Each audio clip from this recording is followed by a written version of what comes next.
This is a question of definition. And nowadays the word genocide is used very loosely, even in cases where no bloodshed is involved at all. And I can understand the annoyance of those who find it refused. But in this particular case, the point that was being made was that the massacre of the Armenians in the Ottoman Empire was the same as what happened to the Jews in Nazi Germany. And that is a downright falsehood. What happened to the Armenians was the result of a massive Armenian armed rebellion against the Turks, which began even before war broke out and continued on a larger scale. Great numbers of Armenians, including members of the armed forces, deserted, crossed the frontier, and joined the Russian forces invading Turkey. Armenian rebels actually seized the city of Van and held it for a while, intending to hand it over to the invaders. There was guerrilla warfare all over Anatolia. I mean, this was what we nowadays call a national liberation movement of the Armenians against Turkey. And the Turks certainly resorted to very ferocious methods in repelling it.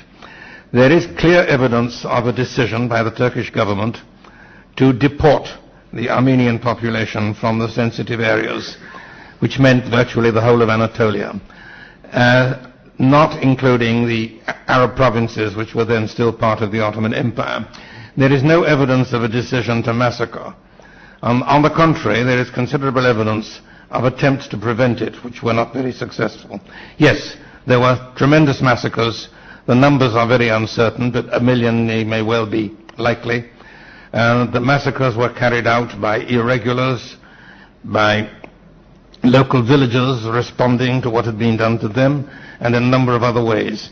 But to make this a parallel with the Holocaust in Germany, you would have to assume that the Jews of Germany had been engaged in an armed rebellion against the German state, collaborating with the Allies against Germany, that in the deportation order the cities of Hamburg and Berlin were exempted, that persons in the employment of the state were exempted, and the deportation only applied to the Jews of Germany proper, so that when they got to Poland they were welcomed and sheltered by the Polish Jews.